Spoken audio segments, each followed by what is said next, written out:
I again wanted to make a warm welcome to everyone and begin with a land acknowledgement. And so the Waypoint Research Institute is located on the traditional territory of the Anishinaabe, which include the Odawa, the Ojibwe, and the Potawatomi nations, collectively known as the Three Fires Confederacy.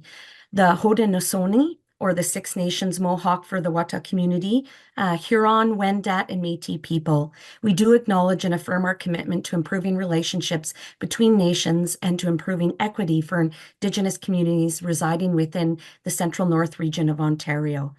So I would also welcome you all, knowing that you're coming from different parts throughout the region and perhaps the province, to please share your traditional territory from where you're joining us today. You can do so in the chat. And if you're unsure of which territory you are joining us from, we encourage you to check out the native-land.ca. It's a great tool to help identify as you move throughout your career where you are. So my name is Dr. Ginette Poulin. I am a family physician and addiction medicine specialist, and I'm the medical director of concurrent disorders at Waypoint. So happy to participate in the Waypoint Talks, which is a virtual webinar series, and it's offered by the Waypoint Research Institute and aiming to highlight the practical implications of research. So what I would call bridging research into the realm of clinical practice. This is a complementary series called Waypoint Talks, Building Our Research Toolkit, and it is a virtual education series aiming to highlight best used in mental health research, quality improvement, and program implementation. These events are open to all who are interested in learning about emerging research, best practices, and clinical innovation, and hence, I'm sure that is the reason you are here today. Just a few housekeeping notes. These Waypoint Talks are hosted through Zoom webinar and are recorded. So you will be able to access the recording and the slides at a later date. As I mentioned in the beginning, not everyone will be on audio and video, but you are welcome to please use the chat box and the Q&A function to connect with the speakers or fellow attendees. At the end of the session, you will be provided with the post-event survey. So please complete. That's very helpful for us in gaining feedback from our sessions and also to help improve our future Waypoint talks. And importantly, you will all be provided with a certificate of professional development attendance at the end of the presentation. It is my honor to introduce a fellow physician, Dr. Hassan Mir. Dr. Hassan Mir is a cardiologist in the divisions of cardiology and cardiac prevention and rehabilitation at the University of Ottawa Heart Institute and an assistant professor of medicine at the University of Ottawa. So Dr. Mir has a strong interest in clinical research and recently completed the program in clinical effectiveness at Harvard University. Throughout his career, he has been recognized for his outstanding clinical practice includes inpatient and outpatient general cardiology, along with a special interest in interventional echocardiography. Dr. Mir plays an integral role in the UOHI's smoking cessation program and the Ottawa model for smoking cessation, which we have had the privilege of working with part of his team, including Pamela here at Waypoint. And so it's a great honor to introduce Dr. Mir today and hand over the mic for us to share in some great learning around nicotine addiction 101. Dr. Mir? Great. Thank you so much for the invitation. I'm just going to very briefly share my, just give me 1 second as I share my screen, and then hopefully this will work as planned. This is the duplicate there. So, something stopped. Sorry about that. Share screen. I've done this a few hundred times, so I apologize that for some reason on this particular occasion, I have share screen.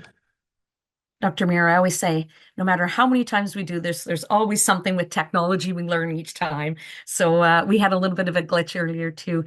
I've got Jessica on standby if there's any issues if you Excellent. can. So just give me one second because I'm assuming that I've stopped sharing my screen and I'll Yep. restart sharing my screen and I will go to and share this screen and go PowerPoint.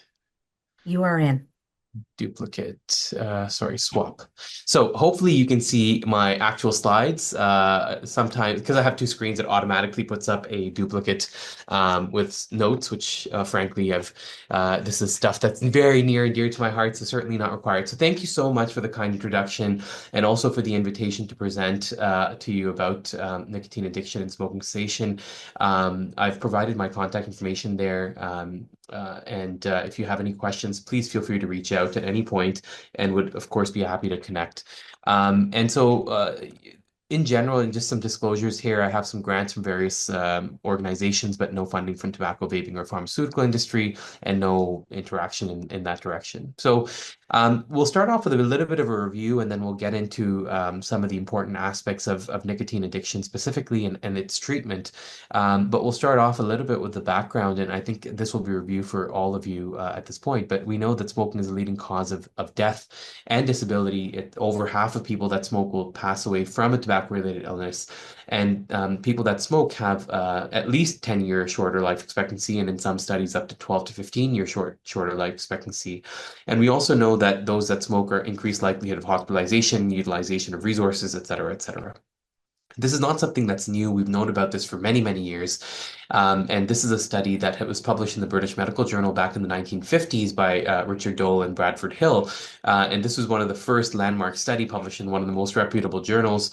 And it was based on a study and survey of British doctors and a questionnaire on smoking and the causes of death. And over 40,000 people responded. This was the first study that linked strongly between tobacco and use and its resultant death, lung cancer, and heart disease. There's ongoing follow-up. There's actually a 50-year follow-up that I may have included in the slides here as well. That was published in 2004, and there's ongoing follow-up for those that are still alive. And what they explicitly said in this particular paper back in the 1950s is the resulting data reveal a significant and steadily rising mortality from deaths due to cancer of the lung as the amount of tobacco smoked increases.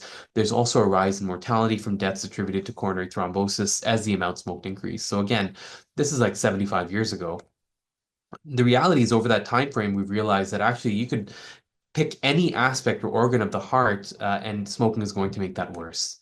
But it's also important to realize as we look at pharmacokinetic studies is that smoking tobacco is one of the most dangerous things we can do. And it's the addiction that is formed because of it is primarily because of this device that or the cigarette that's been, spent billions and billions of dollars to try and improve and increase the uptake of nicotine from it. And so when you inhale it, there's innumerable alveoli in your lungs that rapidly uptake the nicotine for the smoke from the nicotine from the smoke that goes rapidly into the bloodstream, just given the amount of surface area that's there, which then goes to your brain and then results in receptor activation and release of dopamine and serotonin.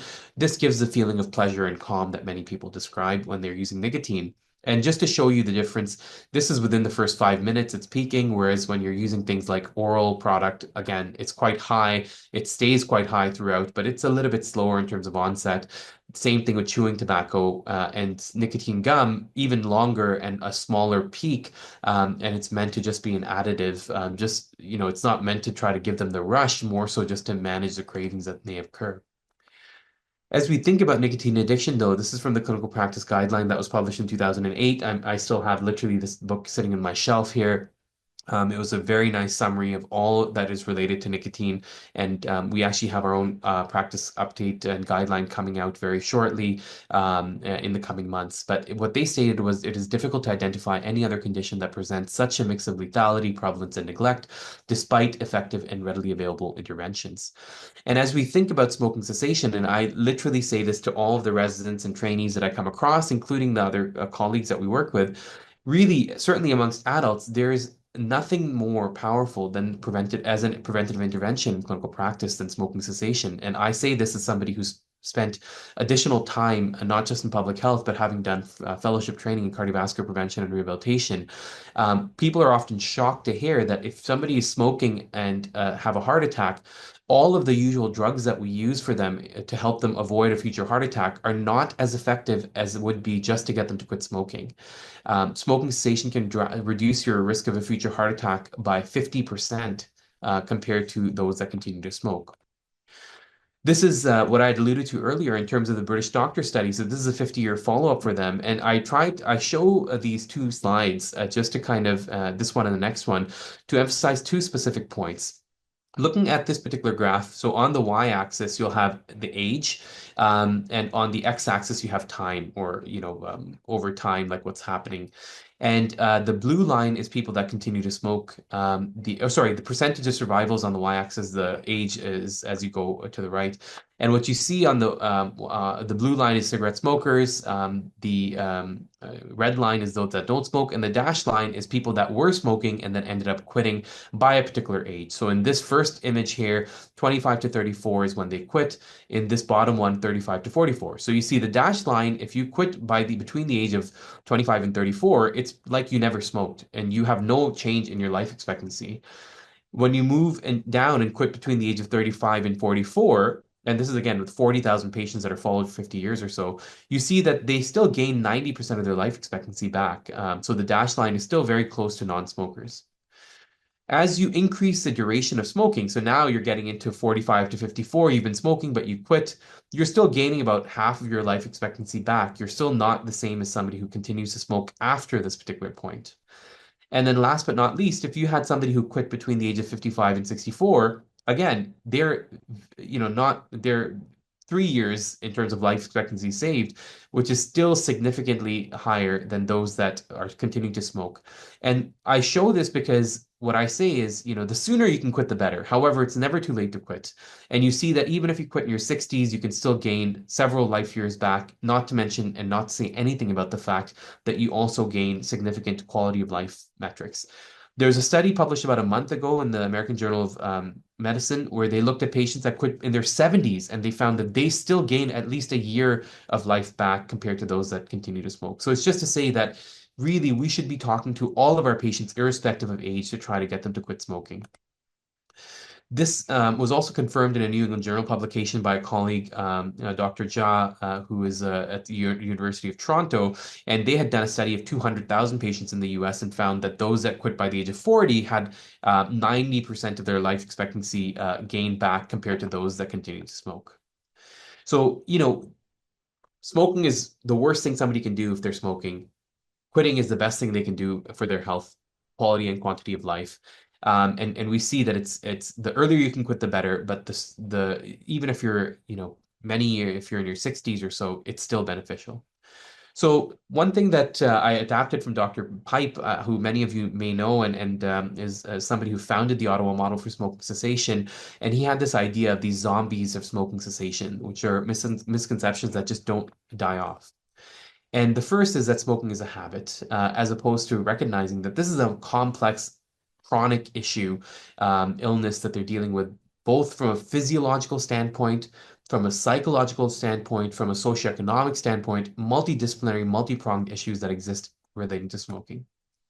In terms of the probability of dependence, so this is a bit of a dated citation, but people that are using a substance once that end up being dependent on it. And you see tobacco is up to 32%, whereas other things like cocaine and heroin are even lower. And I'm not saying that that's because nicotine is more addictive than these drugs, but it's more so in terms of what's culturally and socially acceptable. And tobacco had been a lot more acceptable. And I suspect vaping is going to be pretty high up in here as well, just given the fact that there's so many people. And again, it's become so socially acceptable at this point, and such young individuals that are smoking or vaping. And it's important to realize that we're dealing with something that's really complex. And I alluded to this earlier as well, which is to say billions and billions of dollars have gone into optimizing the uptake of nicotine from this particular device, which is a cigarette, and every aspect of it has been optimized to try and make people as addicted to it as possible. From the ash that can occur and whole, how it's held together, to the filter turning slightly brown, giving the impression that actually, oh, it's actually diluting and doing something, when in reality, addition of filter only added more carcinogenic agents into this actual product. And so this is just an example of what we spoke about earlier, where the nicotine goes in the bloodstream into the brainstem, binding this alpha 4 beta 2 receptor. I'm by no means a neuroscientist or a psychologist or a psychiatrist, but some of these may be familiar to yourselves. And when it binds this particular receptor, there's a release of neurotransmitters and neurohormones, things like dopamine and serotonin. This is the example of that flower petal type appearing a receptor. When nicotine binds it, there's a rapid influx of neurotransmitters that results in the release of serotonin and dopamine. So, it's important to realize this, and this will be very important as we talk about how to treat nicotine dependence in future, and the options that we have both through NRT and non-NRT products. The second idea that some people have is that psychiatric patients can't quit. And that's, again, a zombie concept. We do know that people that actually have chronic mental illness are much more likely to pass away earlier and may have life expectancies in some cases that are 25 years earlier than those that don't smoke. And we know that tobacco addiction is a major contributor. And the example that I give, because people are like, well, how does that make sense? But if you are somebody who smokes and has mental health illness, and you end up having a heart attack and you're supposed to have certain medications and you're not complying and you have a depression, etc., then of course you pass away from the fact that you're not treating your other chronic illnesses properly. We would still attribute that to the fact that the addiction that resulted in their heart attack is causing their issues. People that have psychiatric conditions smoke nearly twice the rate of that of the general population. So about 30% of people who are currently smoking are felt to have or reported to have psychiatric comorbidities, and they consume about half of all products of tobacco, which gives this concept of a hardened smoker that exists. And it is important to appreciate that there are aspects of smoking that people may like, and they may be using it to treat themselves because we talked about its impact on serotonin and dopamine. And they may actually have, when they smoke, improved symptoms of some sorts and cognitive measures. And there is that idea that is present. But what we do know is that those that are smoking and have mental health issues would like to quit, and their quit rates are only slightly lower than the general population. And there's actually even a recent Cochrane review that suggests that they're actually quite similar. And there's also lots of studies that have been done, including large randomized controlled trials of patients both with and without mental health issues that have demonstrated that smoking cessation or the treatments used for smoking cessation do not result in increased adverse events. And I think I have future slides to talk to you about that. But actually, smoking cessation, even if they don't quit, an attempt at quitting may increase their clinical status and how they feel about, in terms of themselves and their general wellness. Um, One of the things that we often talk about is people that are smoking often know a lot of information. And I say this at least in the West, in Canada, where we have those graphic label warnings for over 20 years at this point, and lots of health promotion and things like that relating to smoking. So really, it's important to kind of do some brief counseling, but they're not less necessarily looking for us to lecture them over hours. They need help. They need actual action to help them support them to quit. And what we know, and this has been confirmed with Cochrane reviews that have been done recently, is about two-thirds of people are intending to quit, about half will attempt to quit, but only 4 to 7% will be successful. And fewer, even if they're doing it completely alone, cold turkey, that number can be less than 5%. So what we really need to do is ensure that we're providing clear, strong, personalized, unambiguous, and non-judgmental advice that is matched by our organizational commitment to best practices. And I think it's extremely important that we are clear about that, but at the same time being mindful that if we're not empathetic and we're providing, if we're being judgmental, that's the fastest way to lose any sort of cachet or any sort of potential, success in terms of achieving this change behavior. And in terms of smoking and its professional practice, I think we all appreciate that it's important to ensure that the care we provide is coordinated, it's systematic, it's integrated into our professional settings. Because if somebody is a solo practitioner trying to do this all alone, it's very, very hard for them to be successful. But if everybody is aligned from the top to the bottom, from the admins to the frontline clinicians to our patients to our admin and everyone in between. I think that's how we achieve the best outcomes and success, and that's what we've seen through programs like OMSC. In terms of pharmacotherapy, again, pretty much every single patient should be offered a smoking cessation pharmacotherapy, and they should hopefully be initiated on that unless they are adamant, absolutely would not want it. And the reason is, as you'll see in future slides, this can increase your success rates by 300 to 500%. So you may go from 3 to 5% quit rate to 30 to 50% quit rate. Pharmacotherapy is an extremely important aspect of how we manage and treat our patients with nicotine dependence. The usual first line therapies, we break them into, NRT and non-NRT, and now cytosine is also in here, and I guess within here you may include e-cigarettes, but these are usually our first line outpatient therapies that exist with the most amount of evidence. In terms of NRT, it's a pretty simple rationale. There's an addiction or dependence to nicotine. We're going to treat that by addressing it by replacing that nicotine dependence. And typically, we'll do that with both long and short acting. So the long acting would be the patch, and the short acting would be things like gum and lozenge, inhalers, nicotine spray, et cetera, et cetera. And the way I always approach this is if you have patients with diabetes and need insulin, we wouldn't just give them short acting or long acting insulin. We would give them both. When they eat something, they'll need short acting, otherwise they need a basal level of insulin. And the same is true with smoking and nicotine replacement. They may need a basal level, but there might be something, not food in the context of diabetes and insulin, but there may be a stressor that hits them, either physically or emotionally or what have you, and that may cause their need for nicotine to spike. And that's when we need to have short acting available to them. So they're not reaching for a cigarette. Instead, they're reaching for a nicotine replacement form of short acting. Now, it's not perfect. We do know with NRT, people can gain some weight. That is something that exists. But it does have some good success rate. And when used in combination, is among the very best therapies that we use to help people quit. When we're replacing this is a little bit of a busy figure, but I'm going to go through this in a little bit of detail. We'll spend a couple of minutes on this. On the y-axis, you have plasma nicotine concentration. On the x-axis, you have time. Focusing on the two lines at the top, um, the red line is the nicotine concentration that they need in their blood to just maintain a normal quote unquote level in their body. So if their blood nicotine levels drop below this level, then they start feeling withdrawal symptoms. And if they go above them, then they feel normal. And this develops over time, obviously, as they build dependence. And so the black line is them smoking, and you see the rapid up spike, and they get slightly above, and they start smoking again, and they stay up. And the whole thing for them for the rest of the day is to try to stay above this red line, because if they go below this red line, they start getting withdrawal symptoms. Our job is what's at the bottom here with the orange and teal line. And so with the long-acting patch, we've got something that's here with the orange. But often, if you use it just by itself, that's not sufficient to match their needs unless you go much higher dose, which typically we won't do. And so when you combine that with short acting, then the additive effect of both of these, with giving them and empowering them to try and adjust their nicotine, can get them above that red line. And then slowly over time, as they get used to using NRT, weeding that down and bringing that red line down with it. So, as we're treating our patients with nicotine dependence, it's important to realize that sometimes we need to treat them for longer and higher doses than maybe suggested in a guideline, because the guidelines are general guidelines. We are clinicians that manage our patients, and it's our responsibility to know how to titrate these things for them, and that may require titrating of dosing and duration and combination of different things. And sometimes it means combining things like varenicline and NRT, and combining other non-NRT with NRT for those that are having a lot of issues in terms of withdrawal symptoms. And we do this all the time.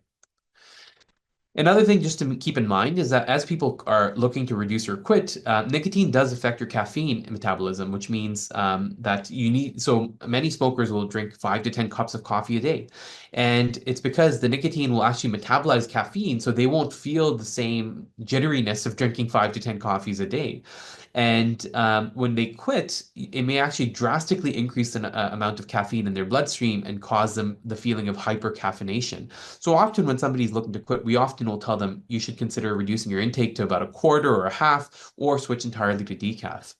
And the reason is because if somebody's hypercaffeinated, I'm sure many of us have been in the context of being sleep deprived and hypercaffeinated, those symptoms of feeling irritable and just generally unwell, your heart rate's kind of rushing and well, those symptoms have a lot of overlap in terms of nicotine withdrawal. And so some people may think, oh, I'm just having withdrawal from nicotine. Let me have more short acting. Oh, why is the short acting not working? Meanwhile, they're chugging away at their coffee and finding that they're actually probably hypercaffeinated as opposed to under treated. So important concept to consider. The third concept here, and you may or may not be dealing with such patients, but this idea that you can't use NRT in cardiac patients, we probably offer this to 100% of our patients, and probably 70% or more are on it. And the only reason more aren't on it because some of them get started on bupropion or varenicline or cytosine or what have you. But this is a complete zombie concept that has been disproven through many, many different studies, both in the outpatient and inpatient setting. This is from the outpatient setting, a big systematic review or a registry study that looked at the association of NRT, where there was no association with increased risk of heart attack, stroke, or death. And they've done high dose inpatient acute MI, no issues. And like I said, at the Heart Institute, we see the sickest patients in the province, arguably in the country, and every single patient is pretty much offered, if not started on NRT. And it's not even like as a physician, I have to go around and do it. No, there's a medical directive and order set that anybody can initiate, including our nurses. The fourth concept being that you can't use NRT in pregnant patients, which is again not true and not even in keeping with the Canadian guidelines, because we do have guidelines from the Obstetrics and Gynecology Society, which clearly state that pregnancy represents actually a very unique opportunity and motivation for pregnant women to quit. More so than any other aspect or any other time in their life. And so initially, of course, we're trying counseling and follow-up, but NRT should be following closely thereafter to try to help them quit. And again, coming back to metabolism, again, I'm not a basic scientist, but I know enough about this from a clinical and anecdotal standpoint. But with pregnancy, metabolism of nicotine now goes up, which means that they're excreting a lot of nicotine. And so thus we may need to use higher doses of nicotine for the same effect for those women that are pregnant compared to those that are not. So that's your NRT. Moving over to bupropion. So this is bupropion or Zyban, which is the same as Wellbutrin. Many of you may have used this. There are some benefits that there's no specific association with weight gain increase in the systematic reviews and meta-analyses that have been done. There are symptoms and side effects, insomnia, agitation, dry mouth, and headache, which again, you're going to see in every single medication, and it's primarily because of the effect that they have on these receptors. If you were to be smoking in the middle of the night, you would likely have you would likely have this as well. The main one with the bupropion is that there is a increased risk of epileptic seizure, but again, it's a 0.03% increase, so zero point 0.1 versus 0.07 in the general population. And so that's resulted in a black box warning or contraindications. If somebody has acute epilepsy or alcohol abuse or other things that may reduce their seizure threshold, then we may consider alternative medications. But frankly, I do have some patients that have done well with this. And then we say, okay, we're going to follow you closely. And if you've been stable from that perspective for the last decade or so, we're going to consider trying it because we often see a lot of these patients they're complex. The treatment dose, typically 150 daily for 3 days and then 150 BID for 12 weeks. A limited use code provided there as well. And up to 12 weeks, I believe, is covered for free. And we're advocating for 100% of this coverage, recognizing the benefits that this would have for patients that smoke.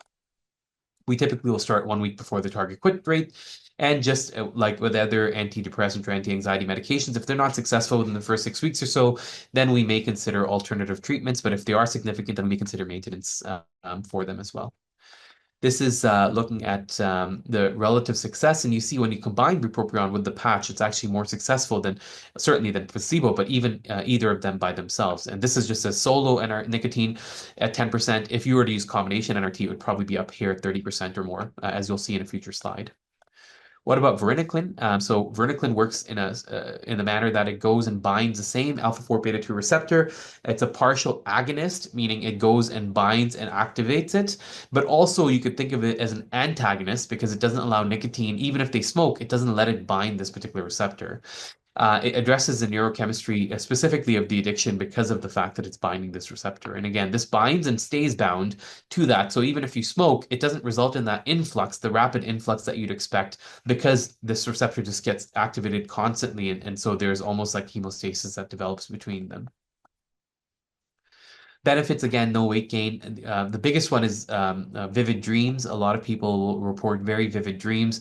But other than that, again, nausea, insomnia, headache exists. There were some black box warnings related to depression, suicidal ideation, as well as cardiovascular risk. And again, these have not borne out in actual studies. We're at large randomized controlled trials.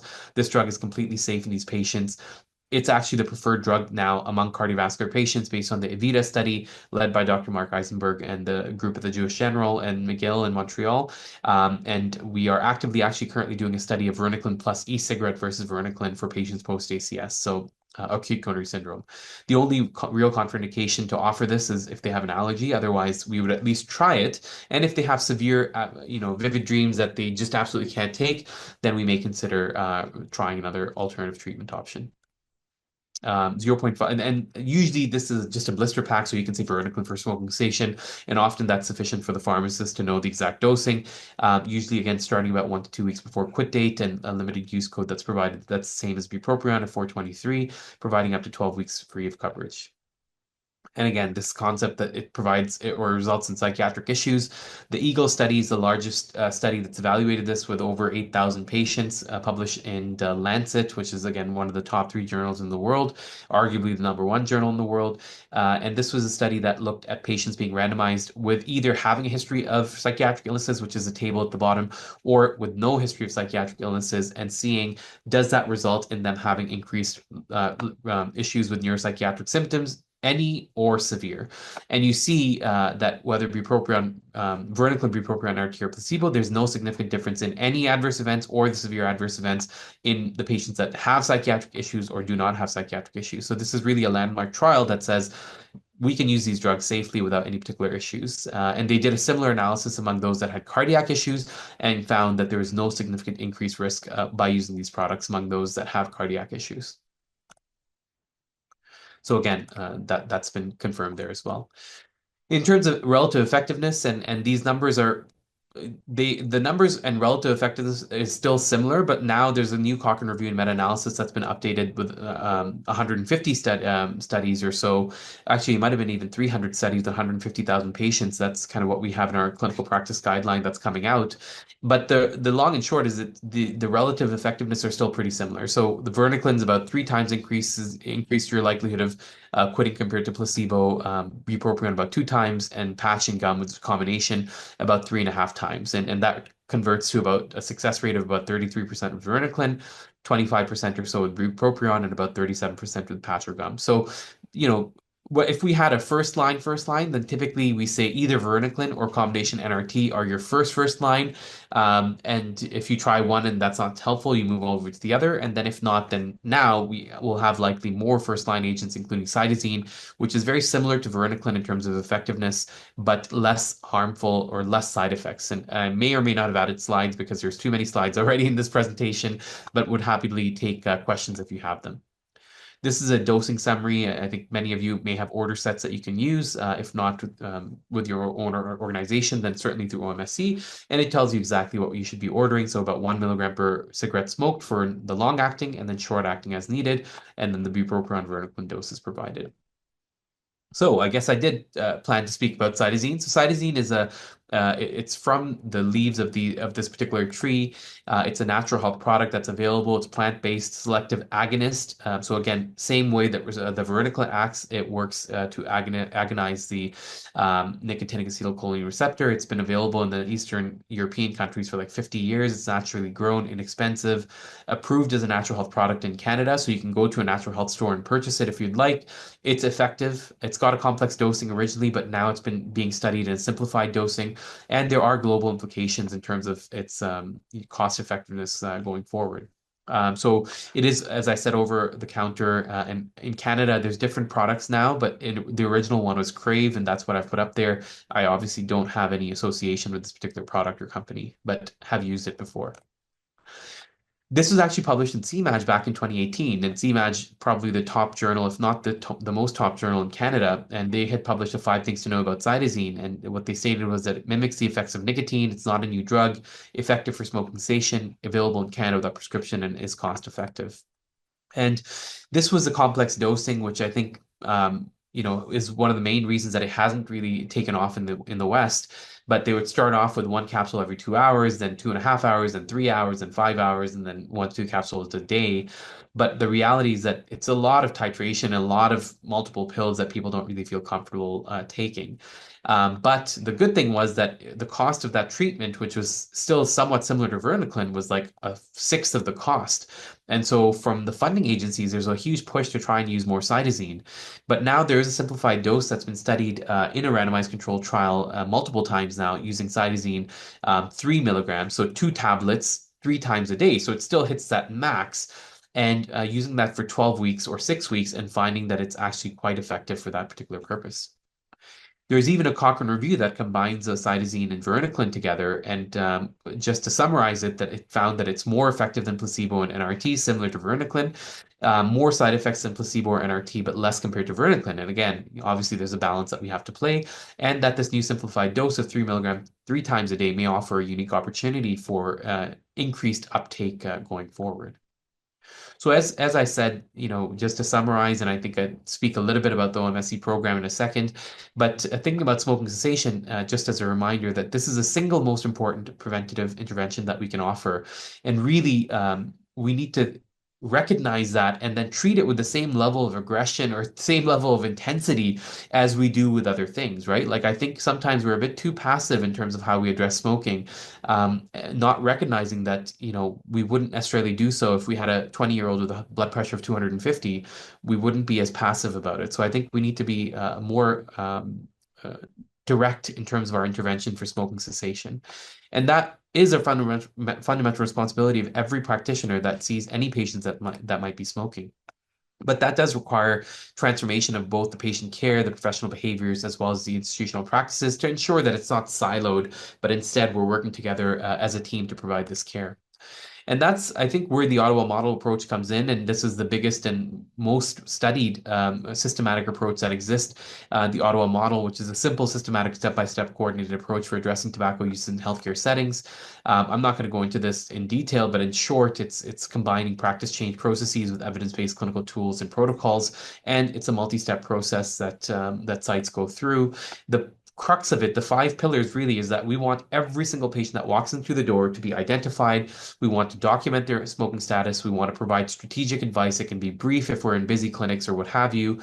Initiate pharmacotherapy in every single patient and ensure that there's a minimum 4 weeks of follow-up that's arranged, because based on the Cochrane reviews, if there isn't at least 4 weeks of follow-up, then the likelihood of success is drastically reduced. So really transforming these institutional practice through our professional behaviors, and thus hopefully helping the patients that we serve. Through OMSC, we've reached over 500,000 patients. Now I think that number is actually up to 600,000. Approximately 500 sites now have implemented and trained close to 25,000 healthcare professionals at this point. In terms of our outcomes, there's a few things that we look at in terms of the people that we reach, and we show a significant absolute increase of 16% in the proportion after implementation that were asked, about 20% that were advised, and about 20% that had an action taken on when comparing pre and post implementation. We result in a significant increase, absolute increase of 11%, which is almost like a 60% relative increase in terms of our quit rates at 6 months. And we've also looked at clinical outcomes at 30-day healthcare utilization, so reduction in all-cause readmission, smoking-related readmissions, and ER visits, as well as at 2 years, finding a significant reduction in all-cause readmissions, smoking-related readmissions, ER visits, as well as death among those that had OMSC compared to those that didn't. And this has actually been confirmed in a different set of individuals. So the group in the UK has actually implemented OMSC. There's 2 hospitals and recently published in BMC Medicine confirming the mortality benefit of implementation of a systematic program like OMSC. They literally implemented OMSC in that particular project, not with our direct involvement, and still resulted in a significant improvement in all these outcomes, including death. So what about cost effectiveness? Again, results in a significant reduction in cost per patient. One of the main reasons why we have evergreen funding through the Ministry of Health for the work that we do.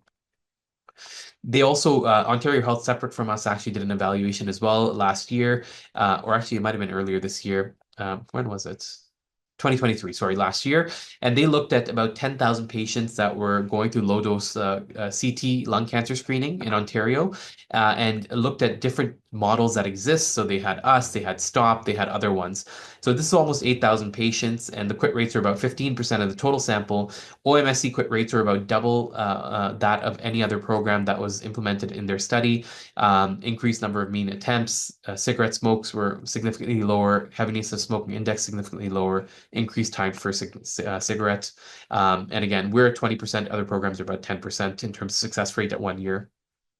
This actually resulted in them partnering with us to submit a multi-million dollar research grant that unfortunately we didn't get funded, but hopefully we'll be resubmitting about implementation of OMSC in cancer screening programs across various provinces.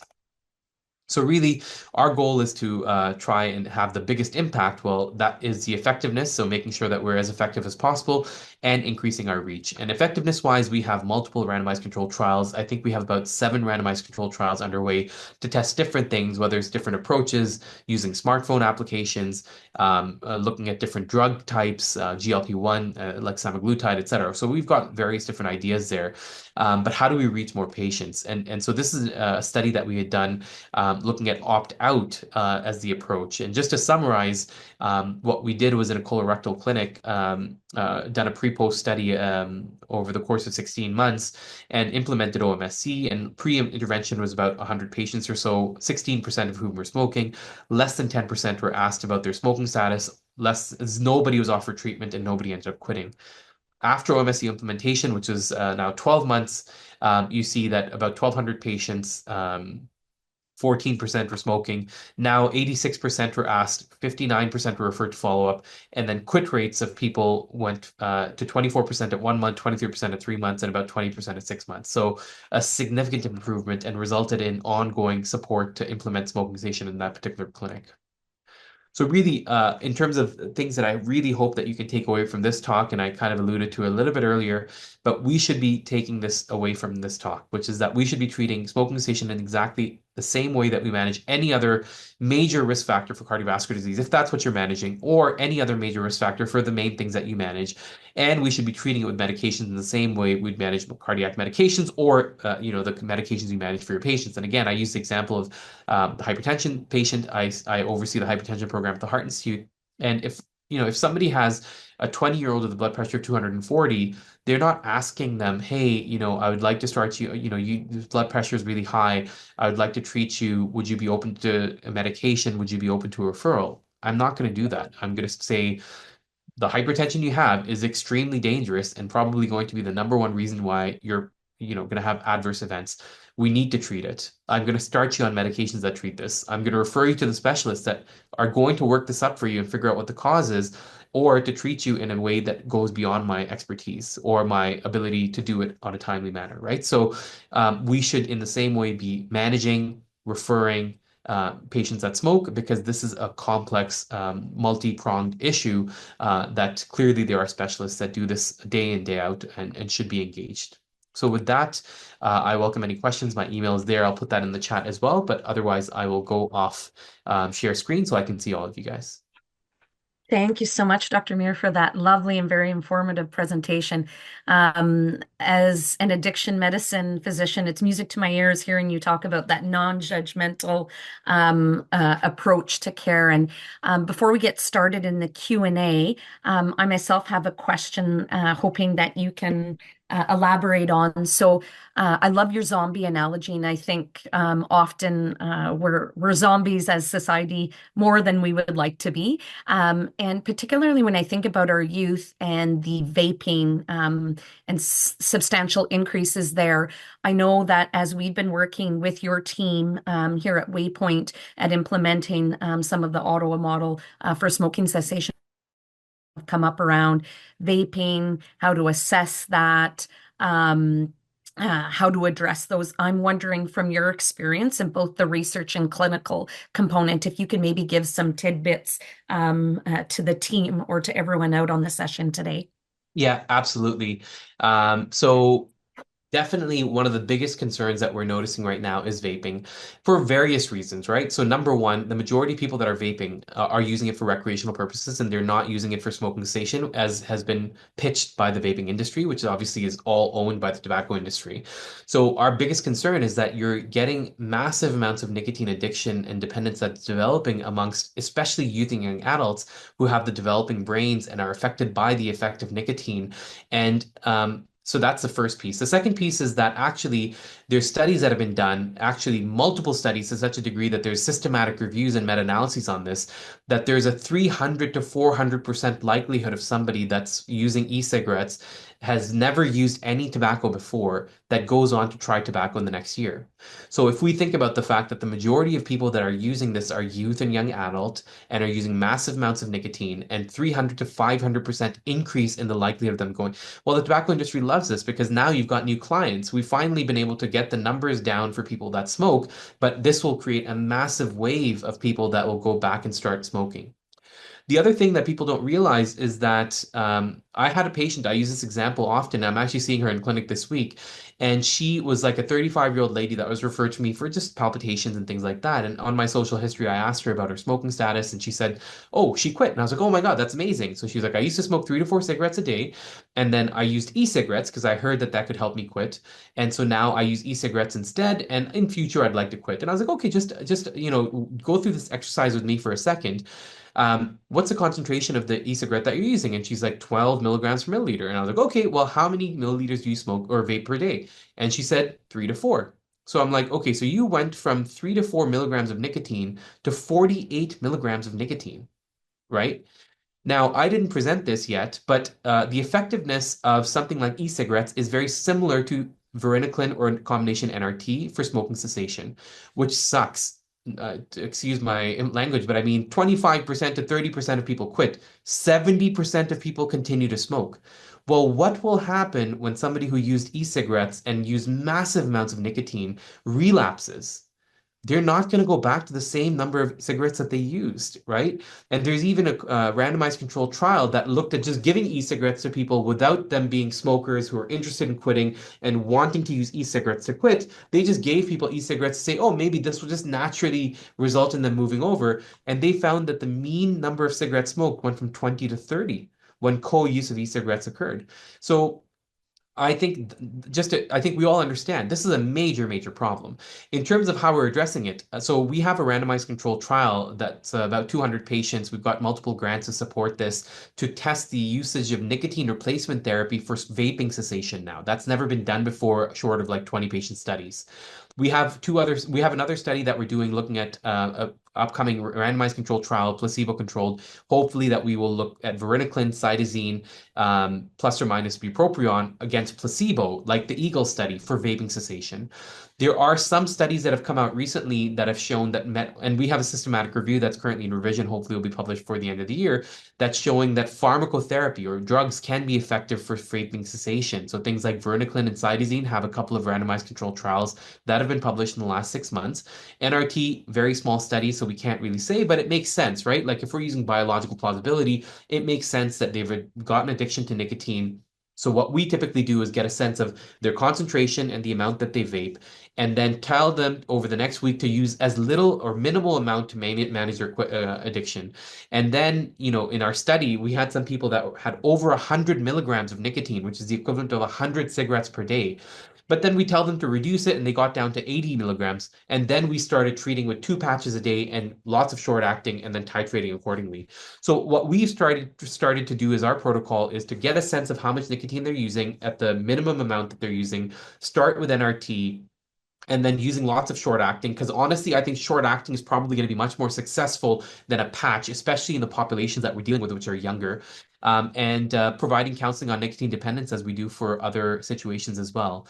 If you do have any patients that you think would be within Ontario and would be interested in vaping cessation as a randomized controlled trial, please send them to us. We're happy to include them. We have already randomized about 40 out of the 180 patients, and we're hoping to finish recruitment as quickly as possible. So would welcome any patients that are either exclusive e-cigarette users or co-users to be shared with people like Pam or others, and they can funnel them to our research teams.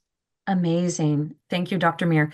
I see there's quite a few Q&As popping up, so I'm going to hand over to Christy to lead us through the Q&A section. Awesome. Thank you. Thank you so much, Dr. Meir. Such a great presentation. And I think you've already answered some of the Q&A questions with that last answer, which is great. So I will start it off with a question from Mara Smith, who I believe you may know. Oh, Um, yes. Her question is, do you know much about hypnotherapy for smoking cessation, and is there evidence to support this practice? Yeah, great. Thanks so much, Mara, and nice to hear from you after what seems like possibly a decade or so. But yeah, so it's great that you mentioned that. So there are alternative forms of smoking cessation that at least when were, with this guideline that we have coming out later this year and had actually gone through in detail. There isn't strong evidence to support these other agents, or sorry, not just agents. So we have things like nortriptyline and other things. We have laser therapy, we've got hypnotherapy. And the reality is at this time, there isn't strong evidence to support their use. And combined with the fact that they're not currently covered, and so they're privately paid for, because of all of these factors, they're not typically stated as our higher level or first line treatment options.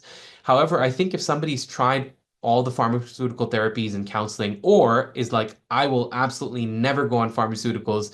Well, frankly, in those cases, we could say go on cytosine because technically they don't even get a prescription for it. They go to a natural health product store, and that's actually been how I've been using cytosine. But if instead, they say, you know what, absolutely no way in hell, I'm not doing anything. Even though there isn't strong evidence to back it, we do know the placebo effect is quite strong. And when you use the placebo effect, even in smoking cessation, it can be up to 10 to 15% in terms of quit rates.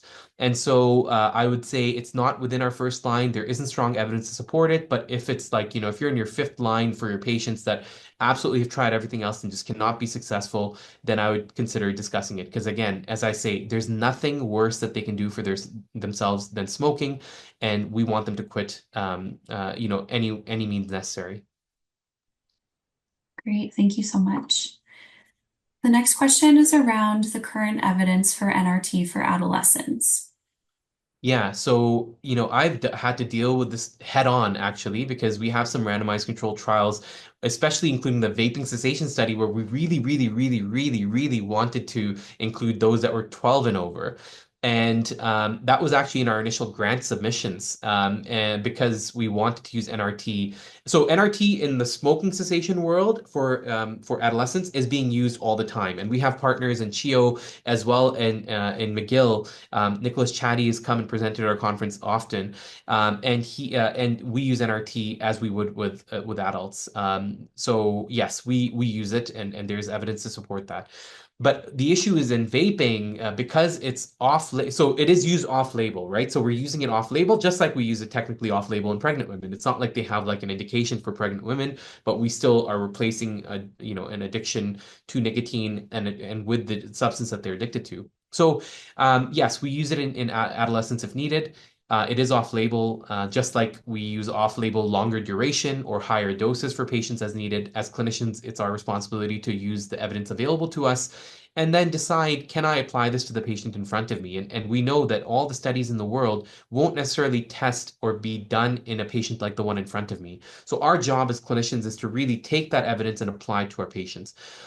Going back to the vaping question, though, like the REB said, even if you have a $50 million grant, we'll never accept this because you're using it in a youth population and you're using it in off-label. So they said first you have to do the study in adults, and then we'll let you consider doing this in youth and young adults. In the meantime, put together some observational data, which is just like clinicians choosing to treat vaping and addiction to nicotine. So I don't even call it smoking or vaping addiction anymore, frankly, because I want everybody to think about this as a nicotine dependence or nicotine addiction.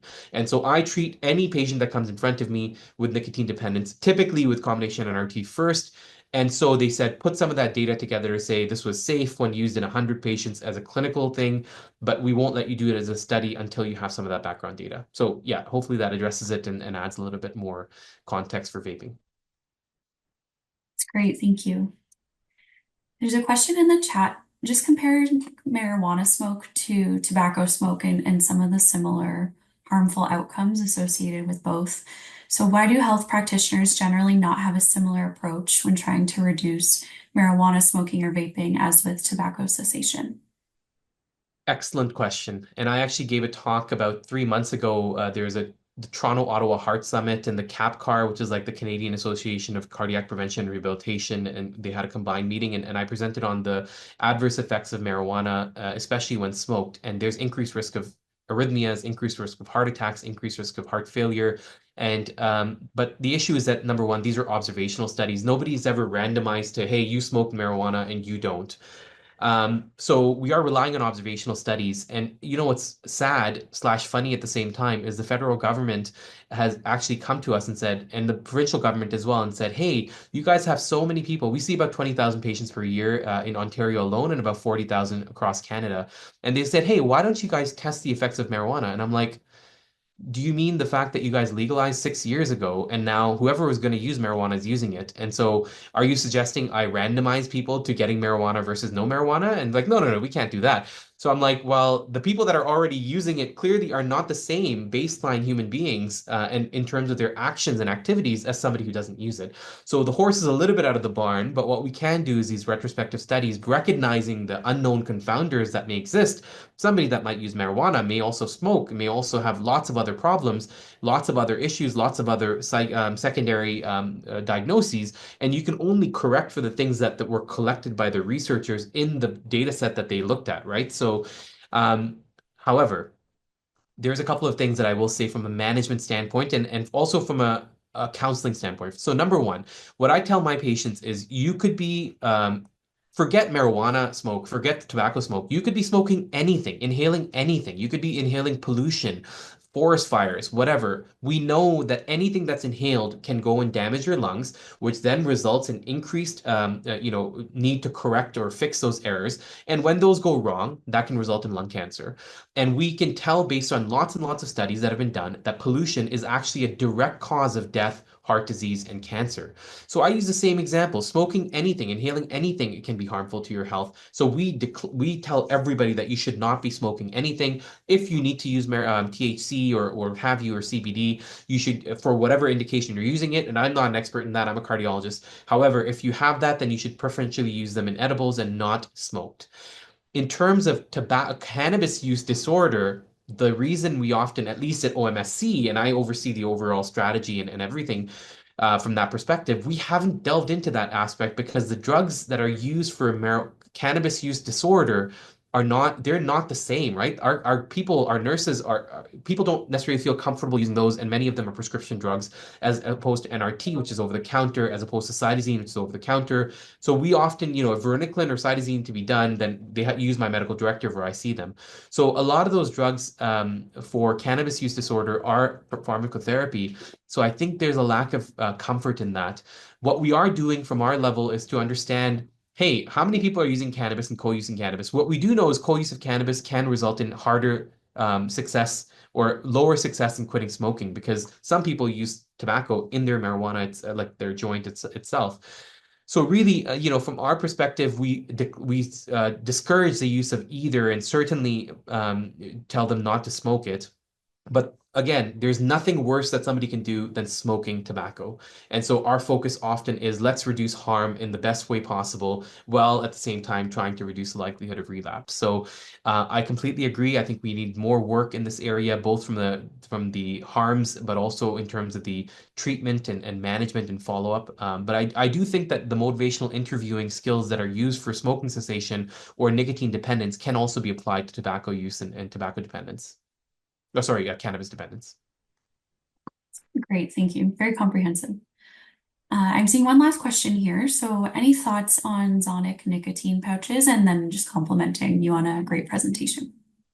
Thank you so much. So that is the billion-dollar question right now. So just like vaping is all owned by the tobacco industry, so are these products, these nicotine pouches. They're owned by the tobacco industry, and they are not marketing it to smokers. They are or people that smoke. They're marketing it to kids. They're making them all nice and colorful. These beautiful flavors. They're delicious.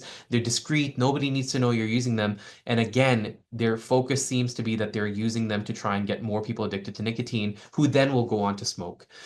If somebody were to say, if somebody were to say, I'm going to use, I've tried everything. Now I'm in the realm of hypnotherapy, and I'm okay. If you really, really, really want to try a nicotine pouch to see if that helps, if you really want to try a vape and see if it helps, sure, let's work with you to try to support that. But on the whole, I'm not a fan of them. We don't really have good evidence. We have 3 separate systematic reviews and meta-analyses on this topic, 2 of which have been submitted, one on pharmacotherapy, one on clinical outcomes. Spoiler alert, there's no significant improvement at this time, although the number of studies that have been done are small and they're often funded by tobacco. So obviously taking that as with a grain of salt. But I think the use of these products is increasing drastically, and really we need to pull the brakes on it until we have good evidence. And hopefully we'll learn from vaping and cannabis. But to be honest, I don't think we have. I don't think our governments have, and I think we need to do a better job in that. Now, with that said, Mark Holland did put a ban on sales beyond. So now they're, I think, going behind the counter. So credit to him. They're also putting warning labels on them. They're also removing their flavors, etc. So I think that's great. But there'll probably be like 4 other different types of products that will crop up, and we'll try to go beyond this. And I think then we'll have to try and to deal with that. We're a few steps behind the tobacco industry, unfortunately, when it comes to these things. Wonderful. Thank you so much. I'm not seeing any other questions. Actually, one last question from Jeanette. How often are you recommending cysteine in conjunction with other medications or treatments? Yeah, Yeah, sorry, I didn't get to type that in with all the like, are you saying in isolation, or are you including that with the NRT, with the Zyban, with the Champex? Kind of what's your approach with that? no, cytosine can be used standalone. It can be used by itself. It is something that you could use the old school dosing, which is probably available, or the new school dosing, which is just 2 capsules 3 times a day. So 3 milligrams TID is what's been studied in a few randomized controlled trials. It can be used standalone, especially in my patients that, for example, don't want to use NRT, absolutely are scared to death for the side effects from varenicline. So this is like varenicline, but less side effects. So I'll use it in them, or they say, you know what, I hate drugs. I'm never going to use any drugs. And then I say, okay, well, I've got something for you. It's not really a drug per se. It's a natural health product. You can get it to your natural store, and it's approved as that. It's not approved as a drug. And then I've had some success there as well. So I use it. And in our new guidelines that are coming out, we will likely be listing it as a first line treatment along with varenicline and combination NRT. Yeah, so that's coming around the corner. Wonderful. Thank you both. Great presentation. Really wonderful to have you with us today. And thank you to our audience for the great questions as well. Just have one closing slide here and then we can wrap up. So just a quick reminder, the recording and slides will be available post-event on the Waypoint Research Institute website. Please complete our post-event survey to share your feedback, and it helps us improve our future Waypoint Talks events. This is our last talk for the year, but we're excited to be offering many talks next year as well. And lastly, if you would like an attendance certificate for professional development, please reach out to me at kallen@waypointcenter.ca, and I'm happy to get you your certificate. So with that, thank you so much, everyone. Thank you, Dr. Muir. Thank you, Dr. Pulling, and have a fantastic rest of your day. Thank you. Bye bye.